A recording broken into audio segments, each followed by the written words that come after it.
Christopher Stefanus Budianto atau Steven, rekan bisnis Jessica Iskandar, memohon permasalahan yang ada bisa diselesaikan lewat jalur kekeluargaan. Tak main-main, menurut Jedar ia telah ditipu sebesar 9,8 miliar rupiah. Steven siap mengganti kerugian yang diderita Jedar kalau ia bersedia melakukan mediasi. Simak video selanjutnya. Ya Bang, mengenai ini Bang, kasus Jessica Iskandar kemarin bilang tertipu sampai hampir 10 M dan 11 mobilnya sekarang tidak diketahui keberadaannya. Mungkin Abang sebagai pengacara pihak sana menanggapinya seperti apa Bang? Terima kasih pada kesempatan siang hari ini. Kalau terkait laporannya Mbak Jessica Iskandar atas apa yang disampaikan, itu adalah hak dan kewenangan daripada saudara Jessica Iskandar sendiri.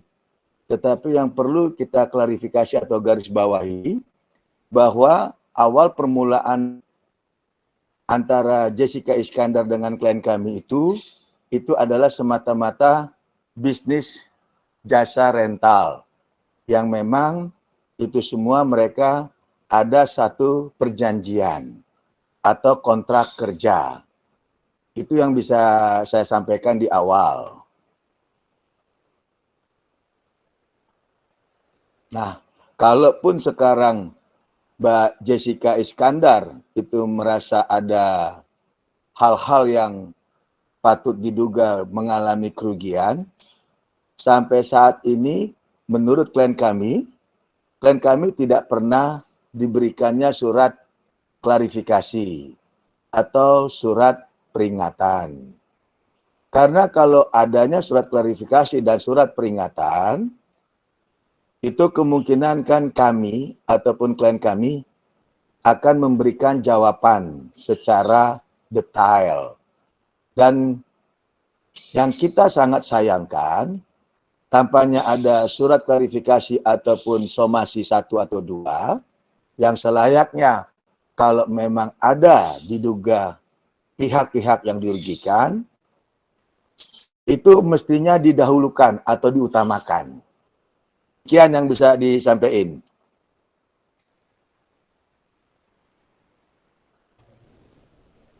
Pak, ini kan bisa dibilang ini kejadiannya nggak hanya sekali, Pak. Kemarin Jedar bilang bahwasannya ini si Steven ini berkali-kali menipu orang lain juga, Pak. Gimana mungkin tanggap? Kalau masalah informasi katanya, itu bukan ranahnya saya untuk menjawab tersebut. Saya fokus dan berdasarkan surat kuasa yang kita terima, itu terkait hanya masalah laporan Jessica Iskandar di Polda Metro Jaya. Dan yang perlu kita sampaikan di kesempatan siang hari ini, bahwa klien kami itu bukan berdiri sebagai pribadi, tetapi sebagai satu perusahaan atau badan hukum.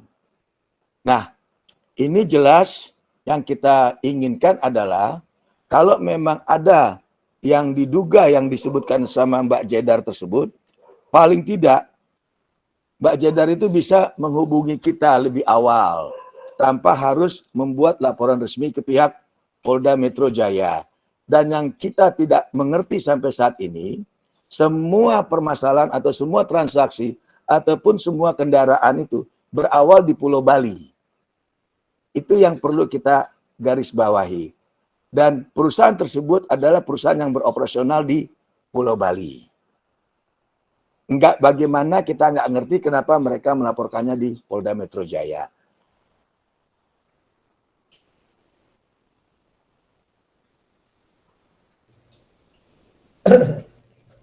Tapi Bang, ayo mau nanya.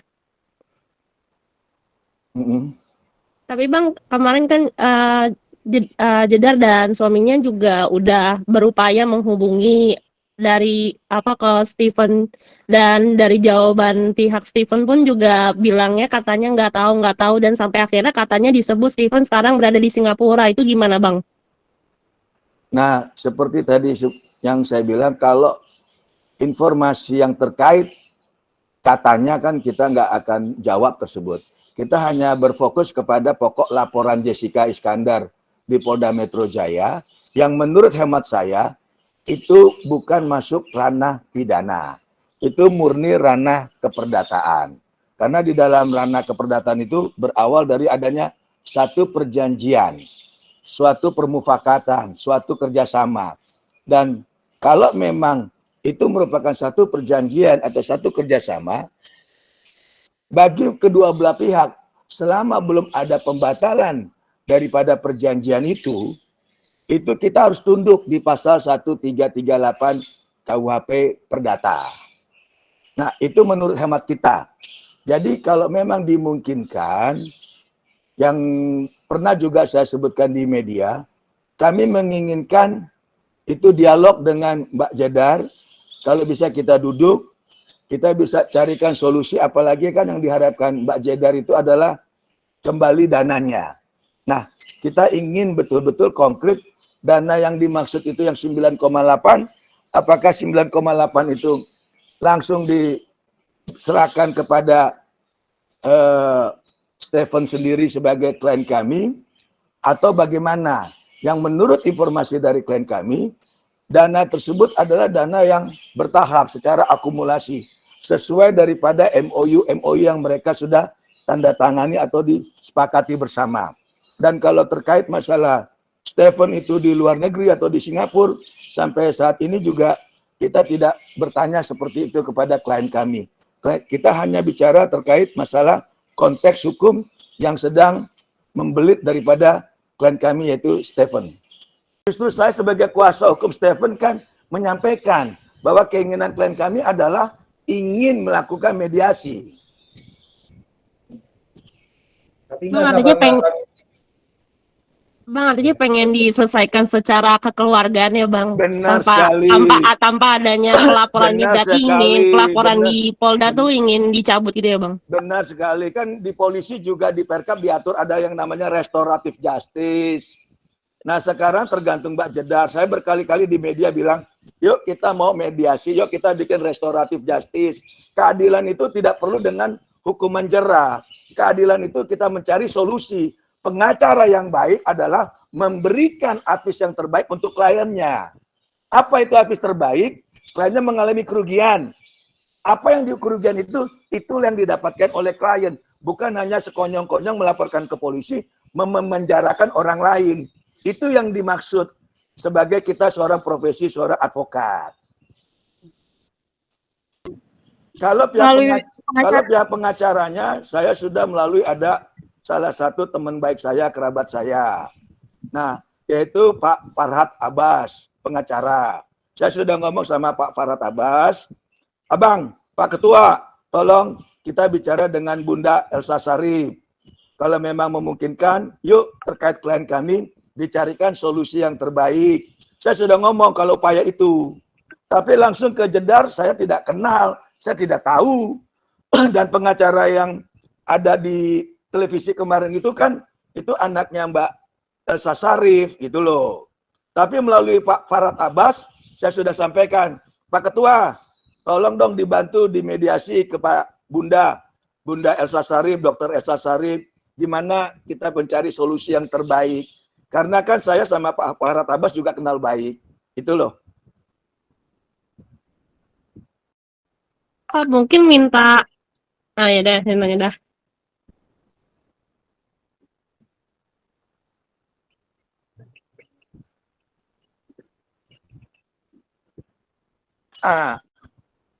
Bagus banget pertanyaannya. Jadi kerjasama itu dimulai tahun 2020. Dan setiap ingin melakukan suatu transaksi yang masalah mobil, itu selalu ada perjanjian. Nah, itu dari tahun 2020 sampai 2021 kalau tidak salah. Itu ada dibuat perjanjiannya. Dan di dalam setiap case itu sudah ada dilakukannya transaksi-transaksi, artinya keuntungan yang sudah diserahkan klien kami kepada Mbak Jedar sendiri. Nah, mungkin belakangan hari setelah bulan Maret atau Mei ya, itu mungkin bisnis daripada klien kita agak sedikit turun. Nah, itu yang mungkin dia tidak bisa lagi melakukan pembayaran.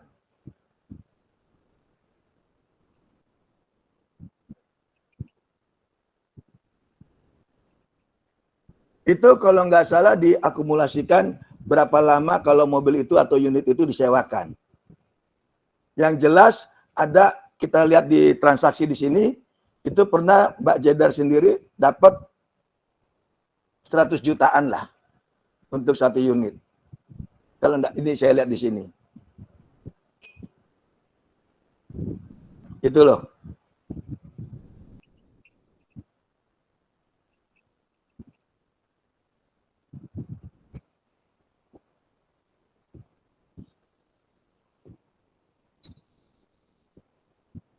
Nah, ini kalau saya lihat di sini nih, di catatan ini pembayaran. Nah, ini itu sudah dilakukan sampai terakhir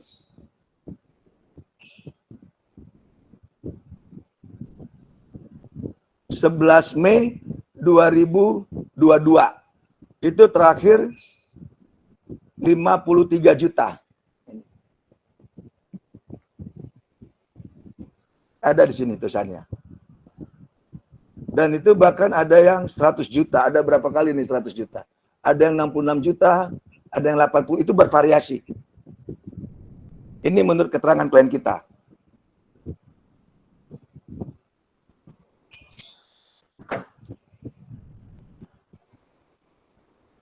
Mohon maaf, tadi gimana pertanyaannya?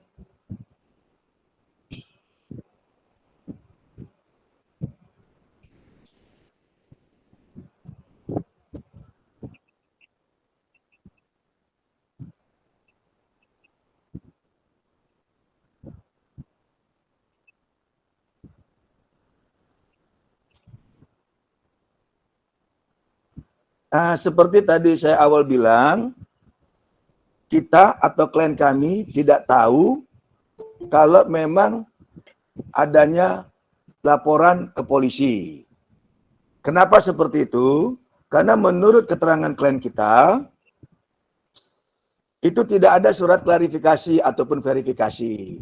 Dan yang kedua, kalaupun ada masalah kerugian atau permasalahan hukum, klien kami tidak pernah menerima satu kali pun somasi.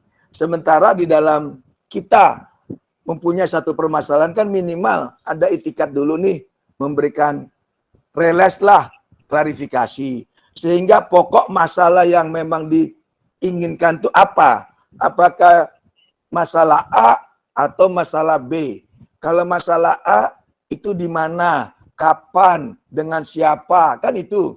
Kalau masalah B itu berupa apa, di mana dilakukannya, bagaimana masalahnya, itu kan mesti diurai di dalam surat klarifikasi itu.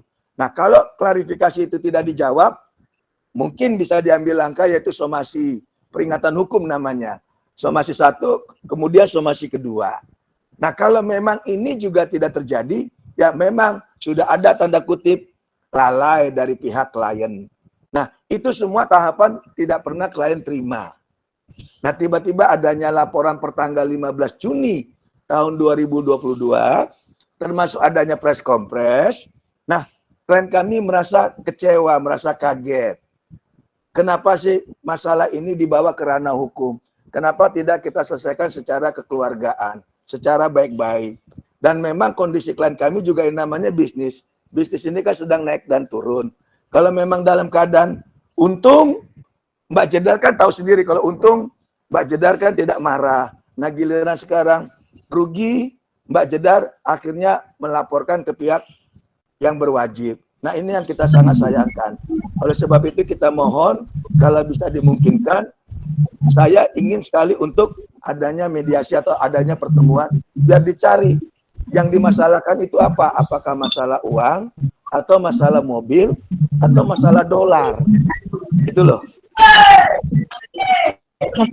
Mohon izin Pak, kalau boleh terkait apa namanya, kerugian apa maksudnya bisnis yang oleng ini apakah pernah dikomunikasikan sebelumnya kepada pihak Jedar sampai akhirnya ini kan kesannya pihak Jedar kaget kalau misalnya memang tidak ada pemasukan dan lainnya gitu. Apakah sebelumnya dari pihak Stephen sendiri ada komunikasi terkait hal itu, terkait kayak bisnis yang oleng gitu misalnya.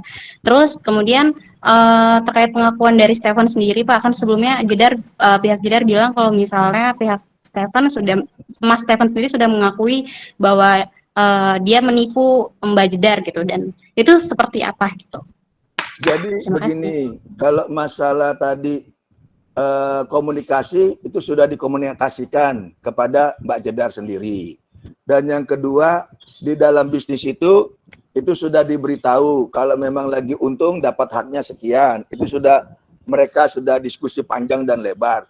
Dan kalau memang terkait adanya dikatakan bahwa Stephen sudah mengakui, itu karena dari pihak Jedar sendiri yang memberikan draft, memberikan surat, dan harus seperti itu dilakukan.